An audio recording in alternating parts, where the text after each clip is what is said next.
The MVP. Oh, man. For the first time in his young career, Lamar Jackson, the dynamic quarterback for the Baltimore Ravens, is favored to win the MVP award. Should he be the favorite, Ryan Wilson? Yeah, I've been voting him number one in our weekly MVP ballot for 3 weeks now, I believe. And it's usually it's been Russell before that, and Russell Wilson has certainly played at a really high level. But here's my barometer for measuring MVP candidates. I'm a Steelers homer. I've always been a Steelers homer. As you know, Brinson, I went to college with Mike Tomlin, and I despise the Ravens, and that's just sort of how it goes with these division rivalries. And I'm at the point in my Lamar Jackson love affair that I cannot wait to watch the Ravens. I cannot wait to see what Lamar Jackson's going to do, and he does not disappoint. Every week it's something different, usually with his legs, and that could be a point of contention when you come down to this vote, and whether it's him or Russell Wilson right now, because Russell does everything well. He's not running as often, but he's certainly a much better passer at this point. But without Lamar Jackson on that team, I don't know where the Ravens are going to be. And he is so incredibly fun to watch. He's getting better as a passer, and I don't know what would have to happen in terms of the hiccups, and assuming he stays healthy, and let's hope he does, where he would not be the front runner to win this 6 or 7 weeks from now. So I think you can make arguments about both Lamar Jackson and Russell Wilson, which these odds must have just changed because earlier today we were talking about these two, and they were at even odds or even money. So, one, the statistical argument. If you look at both of these quarterbacks, Russell Wilson and Lamar Jackson, and combine their total yards and total passing touchdowns, Wilson has the slight edge as far as total touchdowns to interceptions or turnovers in this case. And I believe Lamar Jackson has a slight edge as far as total yards when you add it all up. So it's kind of a wash. And then it comes down to the next question. Okay, which quarterback do you feel like is more tantalizing, right? Has made those wow plays or those quote-unquote Heisman moments. And that's definitely Lamar Jackson. I think that's what this has been about. Look, let's be honest. The Baltimore Ravens are this year's version of the Kansas City Chiefs. Patrick Mahomes won the MVP last year, put up a ton of production. We kept saying to ourselves, when this is going to stop, when is this going to stop?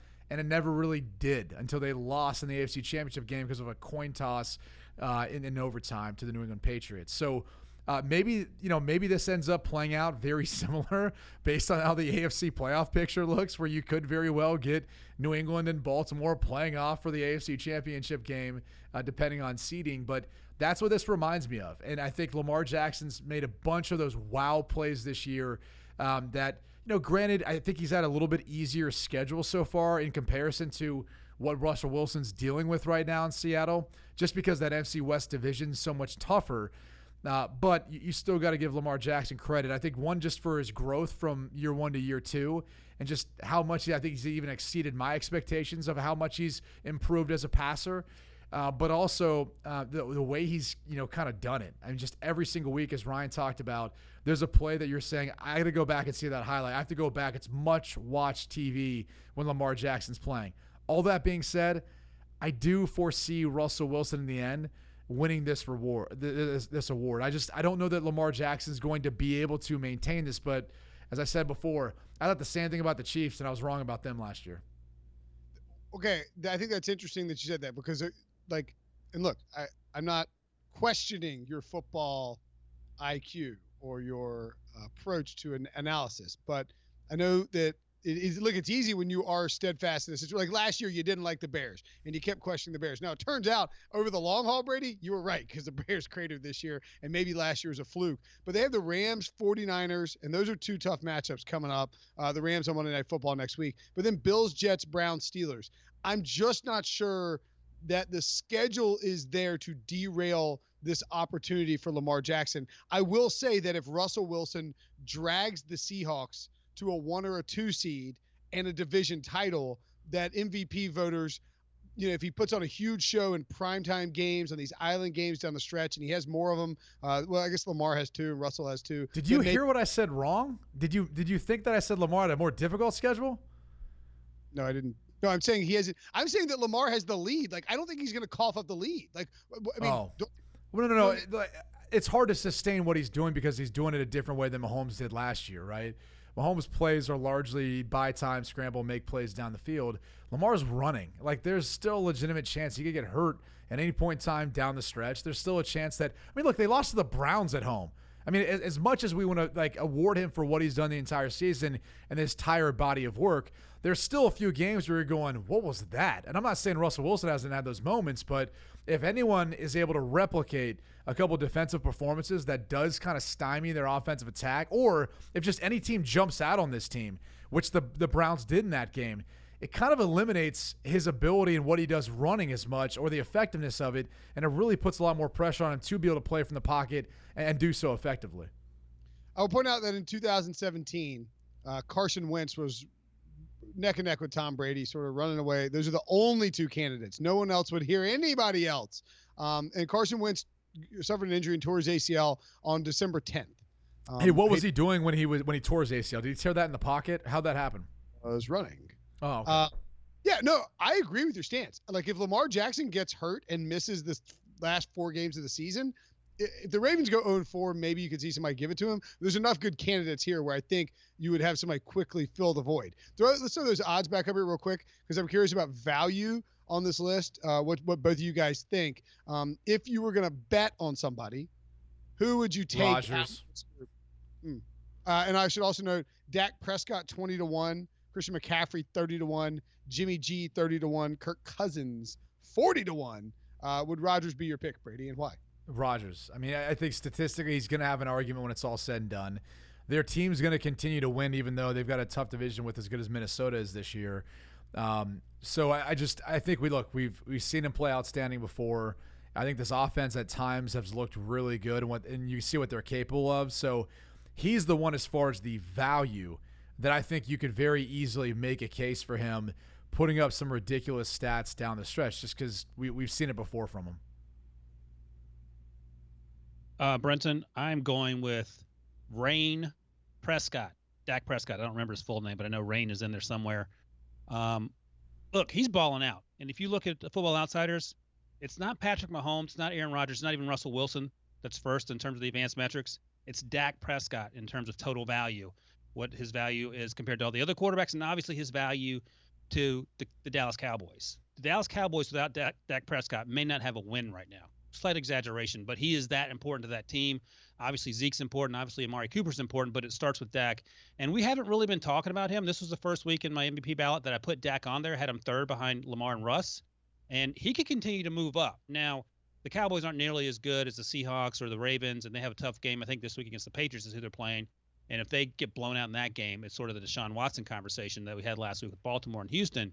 But he has done so much for that team, and I feel like if he had a better coach, if Jason Garrett's headset, if he wasn't just standing there not talking to his headset, and he had more involvement in the play calling and was better at it, it could even be better for Dak Prescott, which is sort of hard to get your head around given how well he's played so far.